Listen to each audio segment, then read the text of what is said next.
श्वेता, सवाल तो हजार हैं, जवाब फिलहाल किसी के पास नहीं। क्या परिस्थितियों को देखकर ऐसा नहीं प्रतीत हो रहा है कि सरकार, पुलिस प्रशासन बचाव की मुद्रा में है, एक्शन से ज्यादा बचाव की प्रक्रिया ज्यादा नजर आ रही है? या जवाब है और जवाब देने की कोशिश नहीं हो रही है। शायद अभी मुद्दों को थोड़ा इधर उधर करने का प्रयास चल रहा हो। यहाँ पर लोगों को जवाब चाहिए, हम सबको जवाब चाहिए, लेकिन सियासत को जवाब चाहिए क्या? क्या वो कन्वीनियंट जवाब होंगे उनके लिए? ये उनके लिए सबसे बड़ा प्रश्न हो जाता है। कौन कौन किस हद तक इस पूरे मामले की हकीकत, इस पूरे मामले की सच्चाई सामने लाने देगा, वो अभी देखना होगा आशुतोष।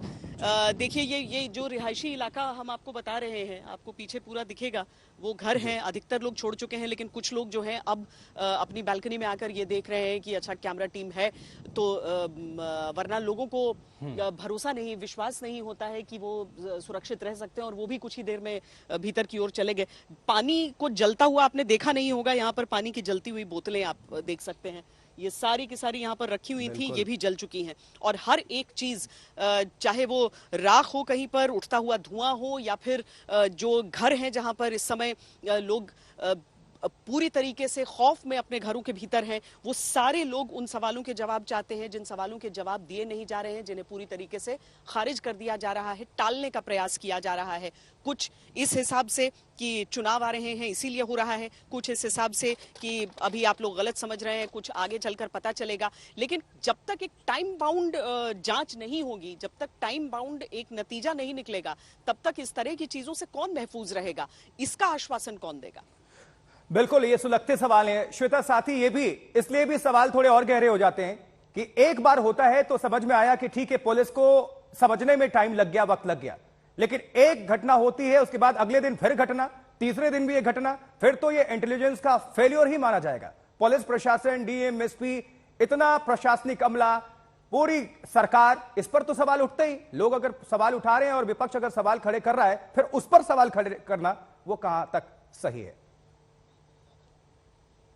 वाकई जो हमारे संवाददाता भी, यहाँ के जो स्थानीय संवाददाता हैं, वो भी बता रहे हैं ना आशुतोष की फ्लैग मार्च के बाद गोलीबारी की घटना हो गई यहाँ पर, तो वो चीज तो वाकई अपने आप में पसुपेश में डालती ही है कि जिस क्षेत्र में, जिस इलाके में आपने अर्धसैनिक बलों का फ्लैग मार्च कराया है, वहां पर गलियों के भीतर पुलिस बल क्या नहीं पहुंच पाए, या फिर वो हथियार आ कहां से रहे हैं, वहां पर इकट्ठा कैसे हैं, इतनी गोलियां कैसे यहाँ पर चल जा रही हैं और उसका कोई सिरा नहीं मिल रहा है। आमतौर पर एक गोली चल जाए तो उसकी तफ्तीश करके पुलिस को सामने रख देने की आवश्यकता होती है, और वो काबिलियत होती है, वो उनके पास वो पूरा ढांचा होता है, वो पूरा इंफ्रास्ट्रक्चर उनके पास उस हिसाब का होता है। लेकिन अगर ये चीजें नहीं हो रही हैं तो कहीं ना कहीं वो सवाल तो उठ ही जाएंगे कि आखिर ऐसा कैसे हो रहा है कि पता नहीं चल पा रहा है।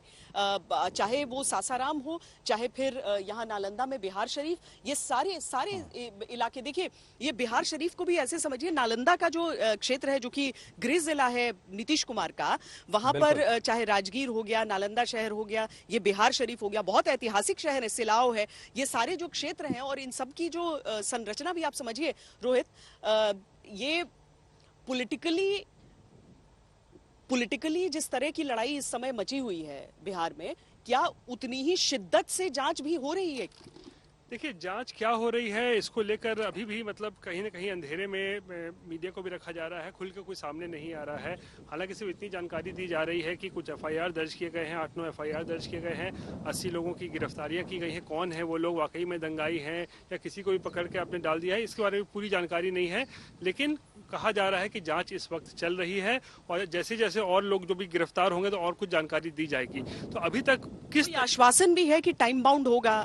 बिल्कुल, इस तरह की कोई टाइम बाउंड जो होता है इंक्वायरी, उसकी ऐसी कोई बात नहीं है। बस ये कहा जा रहा है कि जांच अभी चल रही है। जो एक रटा रटाया एक सरकारी एक जो जुमला होता है, या कह लीजिए जो कहा जाता है, वही कहा जा रहा है कि जांच अभी चल रही है, आगे और बताया जाएगा। कि जितनी दूरी में ये पूरा दंगा फसाद हुआ है आशुतोष, ये बहुत बड़ा दायरा नहीं है, और उसके हिसाब से रोहित तैनाती बहुत बड़ी है। बिल्कुल, देखिए अगर मैं वाकई बोलूं तो 1 से 1.5 किलोमीटर के दायरे में ही ये पूरा का पूरा मामला हुआ है। कोई ऐसा नहीं है कि पूरा शहर में आपको दंगा हो गया हो या उस तरीके की बात हुई हो। 1 से 1.5 किलोमीटर जो है वहीं पे हिंसा हुई है। और उसके मुकाबले में देखिए जो फोर्स लगाया गया है, 9 कंपनियां पैरामिलिट्री की लगाई गई हैं। बिहार पुलिस की कल से भी ज्यादा आज जो है जमीन पर वो डिप्लॉयमेंट दिख रही है। तो जाहिर सी बात है प्रशासन को भी ये लगता है कि चुनौती बहुत ज्यादा गंभीर है। कल भी दिन में मैंने बताया ना, दिन में हम यहाँ थे, उनको लग रहा था सब कुछ ठीक ठाक हो गया, फ्लैग मार्च किया था, कोई घटना नहीं घटी, उनको लगा कि चलिए सब कुछ ठीक है। शाम में भी फ्लैग मार्च किया और जिस जगह पे फ्लैग मार्च किया वहीं पर 1 घंटे के बाद जबरदस्त हिंसा हो जाती है 2 समुदाय के बीच में। तो कहीं ना कहीं प्रशासन भी जो है वो भी एक तरीके से कह सकते हैं, उसको भी हैरानी हुई, चौंक गया कि आखिर हुआ कैसे। अभी हम यहाँ फ्लैग मार्च करके गए थे, वहीं पर ये हिंसा हो जाती है। प्रशासन को पता ही नहीं चल रहा है कि कब क्या हो रहा है, तो जांच तो फिर भूल ही जाए। बिल्कुल, किस तरीके की जांच चल रही है इस पर सवाल तो खड़े हो रहे हैं ना।